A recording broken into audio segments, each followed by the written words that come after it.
This is the Authority Company Podcast, conversations with leaders that are designing the future. Hola, I'm Joe Pardavila, and I love underdog stories. Rocky, Rudy, Hoosiers, you name it, I dig it. And today, I've got one for you. It's courtesy of Quang X, Pham, the author of the new book, Underdog Nation, Zero in on Effort and Results for Success. Quang is a mega successful biopharmaceutical entrepreneur, but he wasn't born on third base. He's a refugee from Vietnam who came to the States shortly after the war ended, grew up in Southern California, became a U.S. Marine, and went on an incredible journey that's just getting started.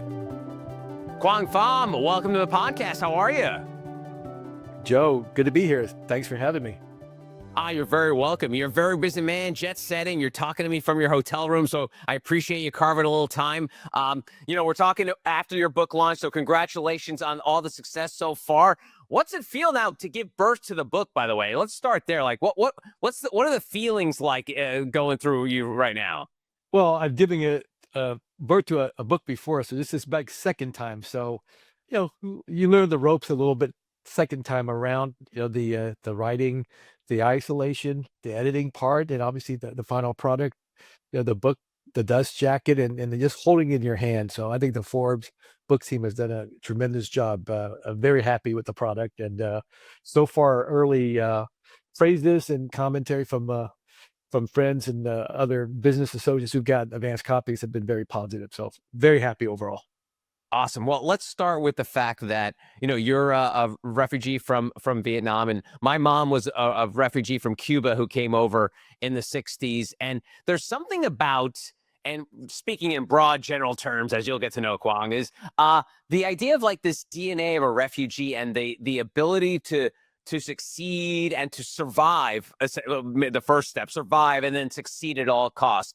Is that what's been ingrained in you as well? Because I feel like anyone who's been through the struggles that my mother's been through, or you and your family have been through, there's something about going through that process and ending up on the other side a much stronger person.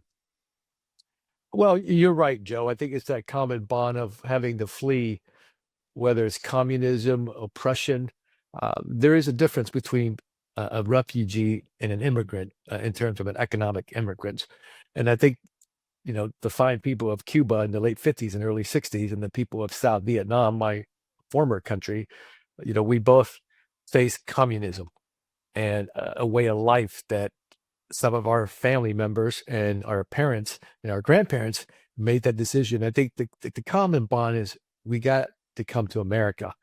And that's where the tremendous opportunities to really start over. And the theme of my book is called Underdog Nation. The theme is, what's it like to come to America as an underdog? You're not coming here as a prince or a king. You're coming in, you're starting at the bottom, but it's the best place to start because it's the only place that gives you every opportunity to succeed, including education, economic opportunities. And for me, I had to give back something, and that something was to serve my country as soon as I became a citizen. And that service was in the Marines. One more note, Joe. It's a small world. My late father came to the United States in the late 50s to train as a pilot, a military pilot, courtesy of the U.S. Air Force. And 5 of his classmates happened to be Cuban pilots. Were in this classmate. So it's a very small world, and a number of those pilots ended up flying in the Bay of Pigs. And so, the world is very small, and the connection. We didn't know it back then between the Cubans and the South Vietnamese go back a long ways, including in my family.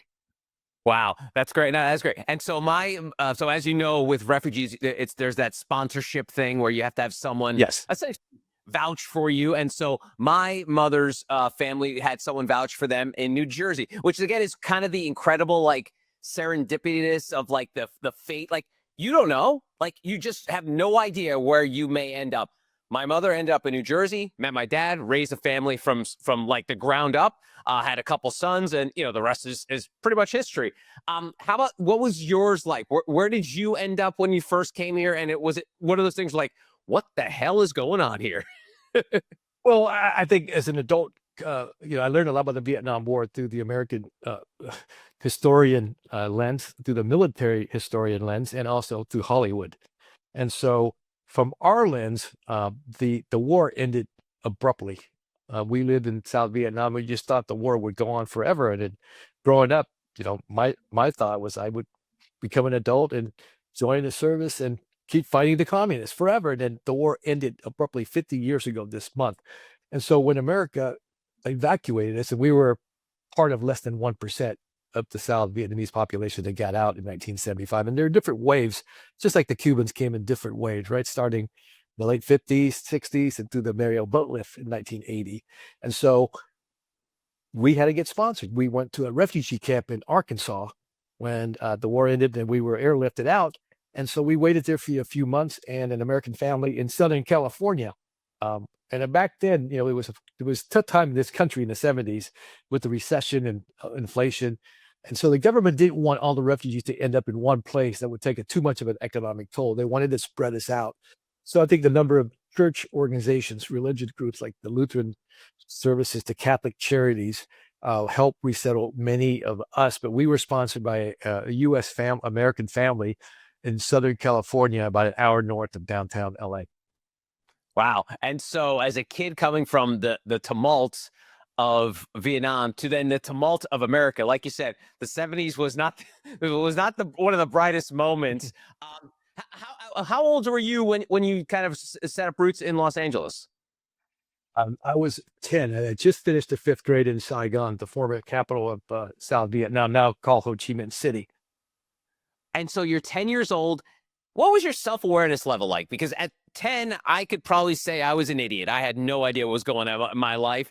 At 10, were you aware of how difficult, first of all, like how hard it was for your parents to get you over here? And then at that point, trying to start anew during a very tumultuous time in American history.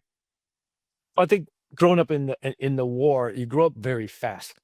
So all of the kids that we grew up there, going to school, bombings, getting into the bomb shelter at night. And my father was a South Vietnamese Air Force pilot, so he would go off to missions sometimes and come back.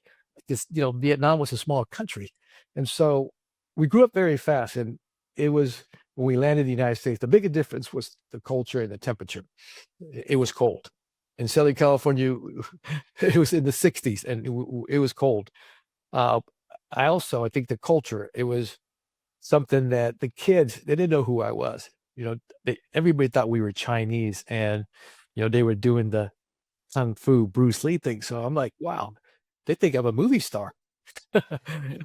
And it was sports that got me integrated into the early years of the American society. It was Little League baseball, and on to high school, and playing basketball and practicing English. We never changed our name, but in our household, we spoke Vietnamese when we got home, but outside the household, it was 100% English. And my father didn't come over. He stayed behind, and he went to prison camps, the communist labor camps, for 12 years. So it was just mom and 3 sisters and myself. And mom always said something to us every time we got in trouble or faced difficulties. She always said, look, your dad got you the freedom to America. If you fail, you would be very disappointed. That's all it took for us to make sure we stayed, on the right path. And we were very fortunate. There were a lot of kind people, besides the ribbing and the joking and the mocking of the Chinese language and making fun of our names. Overall, it was as good as it can get. I couldn't imagine going anywhere else. And we should logically have gone to Paris, because French was our second language, and we had aunts and uncles and probably 10 cousins in Paris by the time Saigon fell in the April 1975.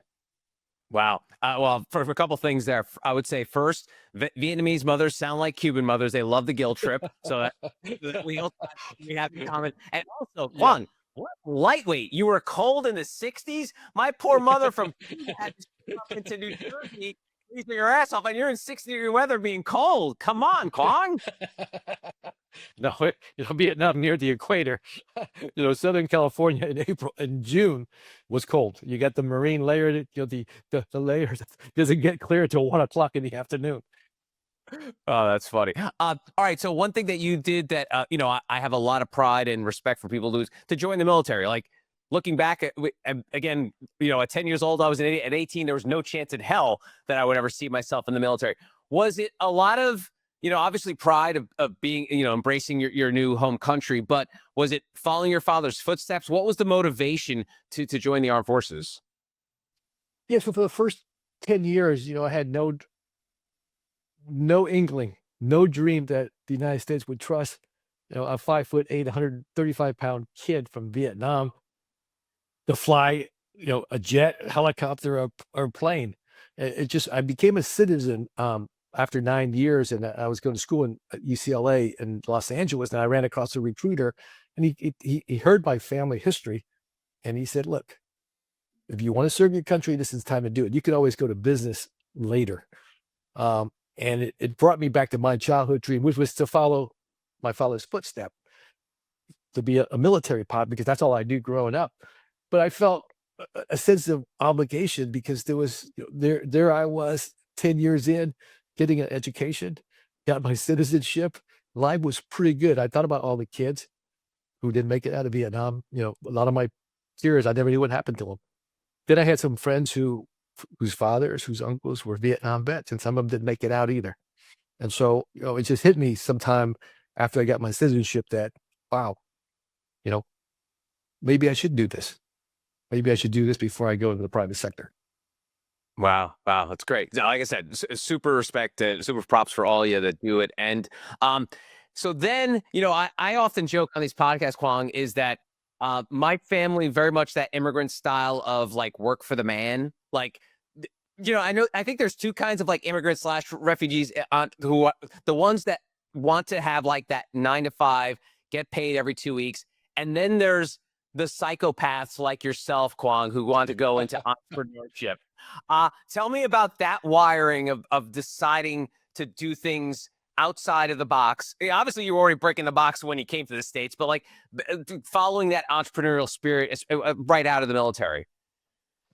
Well, I think it takes a certain, risk taker to fly helicopters at night off amphibious carriers. And so I think my risk tolerance was very high after the Marines, after gone to the Persian Gulf War and flying Marines off the ship in the Indian Ocean and in the Persian Gulf the second time. So I had no fear of taking risk in life or in business by the time I got out of service. I think in our society, the Vietnamese refugee, they all wanted us to be doctors, dentists, pharmacists. So I went in, a lot of my mother's friends and our friends from Vietnam said, "Well, what are you doing? You know, who joins the military when you have a degree from UCLA?" And so I was never the guy that follows the crowd. I did, and I was very happy I did what I did. But the entrepreneurial spirit was, I did spend 5 years after the service in big pharmaceutical companies and biotech companies. And I think after the military, I joined the sales force and did very well in sales. But I also saw that, you know, a big organization has structures, and it's got rank, it's got order. Just like you can't be a general in 5 years, you can't be a VP at a big company in 5 years.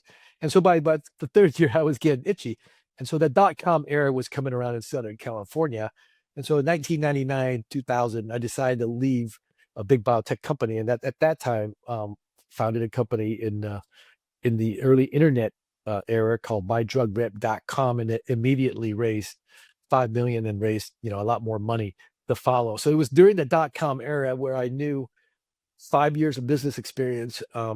It was the right timing, and it was the right risk profile. I did have a family. I was single. I was going to grad school and working, and I had served my country, and I had, some money in the bank. So if there was a time to take a risk, that was it. And I jumped in head first and resigned from the biotech company and never looked back. Wow. Yeah. And went on to do run multiple companies. And so a question about your leadership, because there's a strange intersection here, because I think there is some, I don't know if it's a stereotype of like Asian style of leadership. Then we have American style leadership, and then you have military leadership. How did those three legs of a stool form to what would become your leadership style? You're very observant. And there is that Asian led type of companies, right? And I think a good one is the profile of the NVIDIA, Jensen Huang, right? He's a Taiwanese immigrant, but spent most of his life in the United States. Very fascinating leader and very effective leader. And there's the old world of Asian companies in Asia doing business. And when you meet them, and we meet with plenty from China, Japan, and South Korea, there's a certain way of doing business. And there's the Marine Corps, very top heavy. But what I think the public doesn't know about the Marine Corps is the decision making is very flat on the front lines. And we were taught from day one as officers to make decisions. Whatever you do, don't waffle. Right or wrong, make a decision. Move the troops forward, fly into a zone, just don't circle. And so I think that the number one thing I learned early on was to be able to make decisions.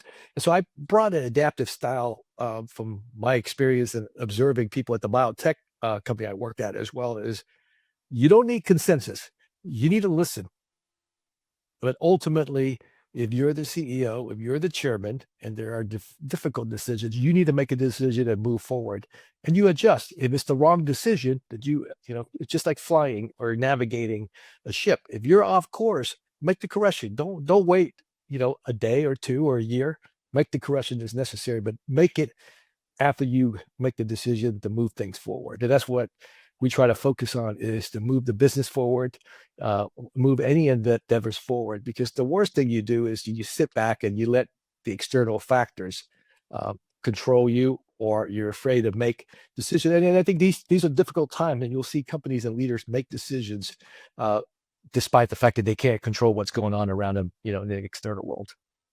Yeah, and in the book, you also write about some of your Marine influence and the go no go decision making in terms of navigating high stakes situations. So let's dig into that part of your sort of leadership style.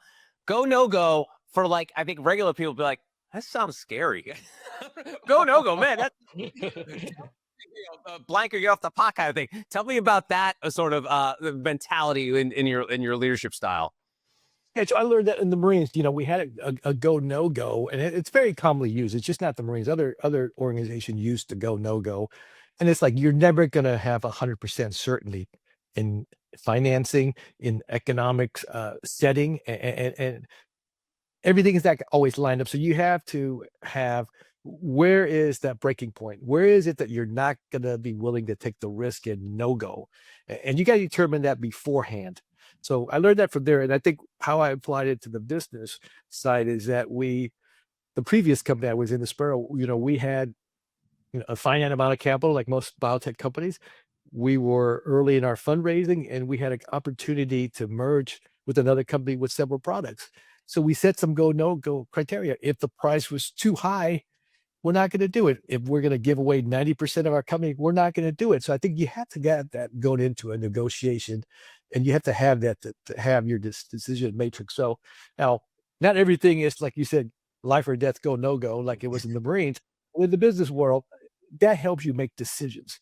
And at the end of the day, we want to make decisions that end up in good effort and producing results, which I talk about going to the ER. I am in healthcare, and I think going to the ER, it's when people panic. They dial 911 and they go to the emergency room. But you can self-diagnose yourself in business and in your life, and look at your decision and your effort and your results. And if you're not getting them, then make the adjustment.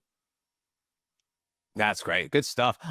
Something that I think being the kid of immigrants has really informed me is, in good and bad ways, I think. And one of the sort of, like, I want to say negative, is like knowing your worth. And I think for a lot of people that are starting from the ground up, whether they're immigrants or come from, maybe just weren't born on third base, it's this idea of knowing what you're worth. And you write about defining what success means. Was that, I mean, it doesn't sound like you had that issue, but like the idea of like not knowing what you're worth, that you're worthy or worth something or successful. Did you ever have to struggle with that? Joe, I did. One of the things I learned very much early on was to love what you do until you can do what you love. And we all have dreams.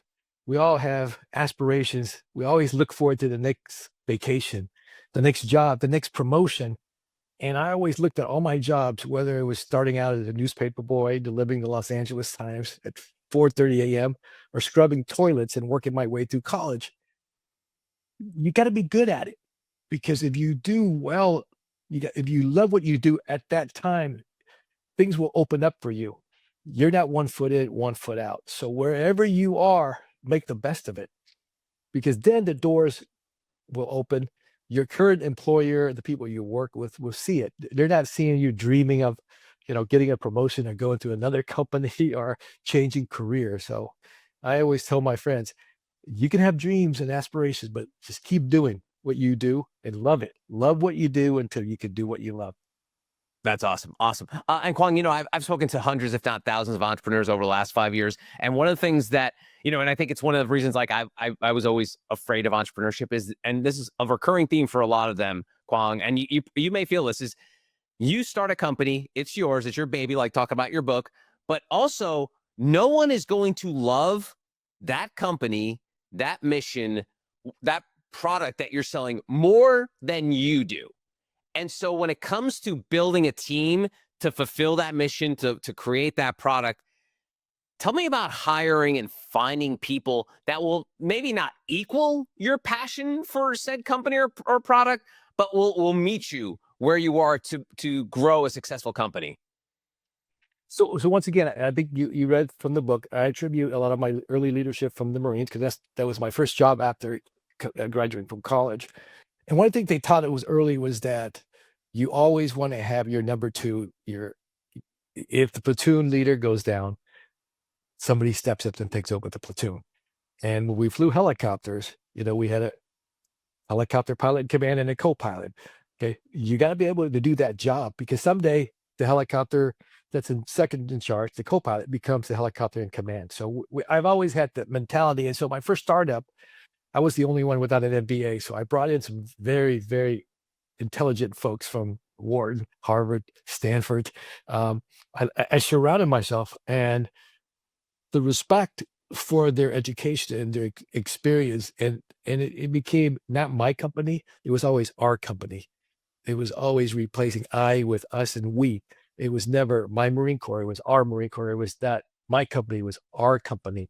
And so we always had that in mind, that, hey, if Quang goes off into the sunset or something happened, this would keep going. And everybody had stock. Everybody had skin in the game, and everybody knew that it was our company. And so I think that mentality helps not only build the management team, that there are 2 or 3 people who could take over, but also that they're part of it, just because they're not the founder. This is not a one-person LLC.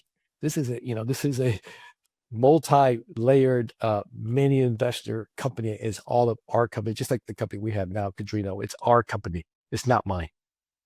Wow, that's good stuff. And right now it's hard. We like to say, like, we really like to separate politics from life, but I think we all are not dumb or unaware to know that, like, politics touches everything nowadays. Like, there's no way of escaping it, and there is some sort of negative connotation nowadays when you see someone of color, someone a minority, fill a position, and they get labeled with a 3-letter word we're not going to go into now. Yes. So how hard and the underdog story that you and your family survived, and then everything it took to get there.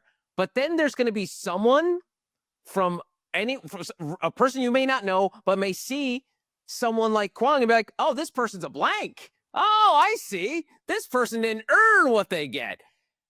How much harder? Again, I'm avoiding words and sort of triggers and stuff, but, like, how much harder is it, do you think, is going to be underdog now, because of all these political layering on top of all that? Well, I'll show you the experience I had in the mid 80s. And so, it was after the Vietnam War. It was 10 years removed from America's longest and most bloody conflict. And the ending didn't leave a good taste in a lot of people's mouth. And then all the Vietnam War movies came out. Platoon, Full Metal Jacket, and it had the Hollywood angle. So I came into the Marine Corps 11 years after the Vietnam War ended. And yes, there were the 3-word acronym. No, it was called affirmative action. It was called quota. It was called, minority program. And so we had all of that in the service. And at that time, I would think corporate America had some of it as well. There's always people who's going to doubt you. You don't look like us. You have a different name. but there was a standard. And if you met the standard, they backed off. And for me, the standard was when I earned my aviator's wings, went to the Gulf War and flew just like everybody else. And the year after did the same thing. And that trust built, and then all the questions go away. And when I look back now in the entrepreneur world, the business world, it's about effort and results. And when you put in the effort and you produce the results, those questions go away. The doubt goes away. Not 100%, but then you just don't let the detractors get in your way. It's pretty much get the effort in, put it at work, and produce the results. And if you don't have the results, then go back and look at your effort. Are you getting the skills? Are you surrounding yourself? And are you putting forward your best effort at that place at that moment? I can attest to you, all those questions, all the mocking about, are you a product of quota? Because in the 1990s, there were not a lot of minority officers. There were plenty of enlisted in the ranks of the Marine Corps, Hispanics, African Americans, but the majority of officers were Caucasians, especially in the officer corps. So there was a big program, and there were a lot of resentment towards some of us, the African Americans, and there were hardly any Asians in the U.S. military, especially the Marine Corps. So I dealt with all of that.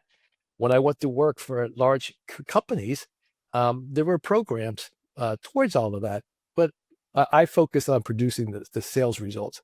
I ultimately became the top biotech salesperson, and all of those things go away. Now, I'm not saying you have to do that, but I think effort and results is what we're looking for in the private sector or in government or in the military. And so I didn't ever let those things, detract from my mission. And I would encourage anybody who's in that position to focus on putting in the effort and results. It's a simple concept. Go to the ER.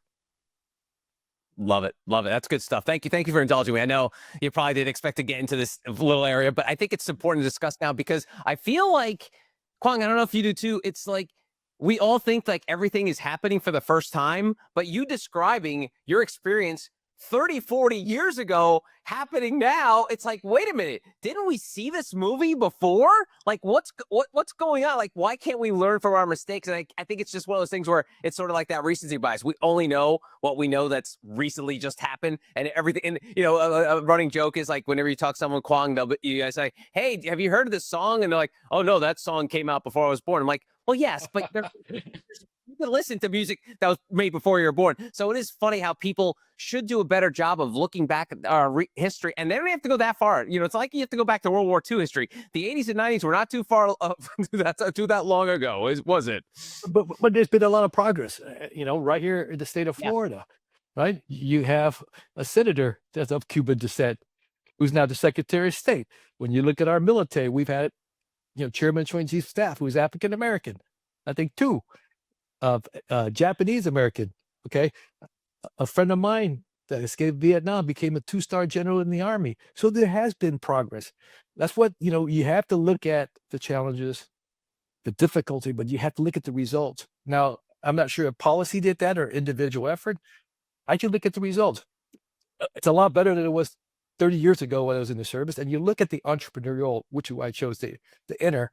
I saw that in the early 2000s, that you could see young immigrant running .com companies, and they were young. They were not of corporate gray hairs. They were kids out of universities with freshly minted MBAs running. And I saw that opportunity. When you go look at Silicon Valley, you will see 30, 40 years back that if you could do the job, if you know the science, if you could raise money, the world is wide open. It was not a corporate structure where you had to put in 25 or 30 years. So I think you need both because, without a corporate environment, those young startups had nothing to sell to. Nobody's going to buy you. So you need a combination. Now, I think you see a very healthy of executives leaving big companies to go run startups. And you still see the young entrepreneurs go to big companies for about 5 or 10 years, which was what I did, then come out and start company. And so I think the ecosystem works really well in the entrepreneurial, especially in high tech and in the biotech. I think the traditional industries, they're still, put in your time at big company, but I think people also realize those days of spending 30 years at Kodak or companies that no longer exist, there's no pension. And so once again, go back to the ER, love what you do until you can do what you love. Don't put one foot in, one foot out. And I think people will end up, better for the better when their time comes to transition. Awesome. And the last word, Quang, is someone reads this book. What is one immediate action you'd like someone to take once they've read it? Like, is there something that, is something actionable after reading your book, reading your story, experiencing what you experience, and they're an underdog? What's one step you'd like someone to take after reading the book? I think is don't be scared of FOMO. FOMO is fear of missing out. Don't be afraid of it. Embrace it. So the one thing is, whatever you have your dreams of doing, whatever you aspire to be, do it. Don't have FOMO later because you held back because you read something in the news or you don't see a person of your color, of your stature in the higher position. Just go for it. Awesome. His name is Quang X. Pham. The book, Underdog Nation, zero in on effort and results for success. Quang, thanks so much for your time. I really appreciate it. Oh, thank you. Good to be with you. And that'll do it for this episode. If you want more information about Quang and our other amazing authors, go to theauthoritycompany.com.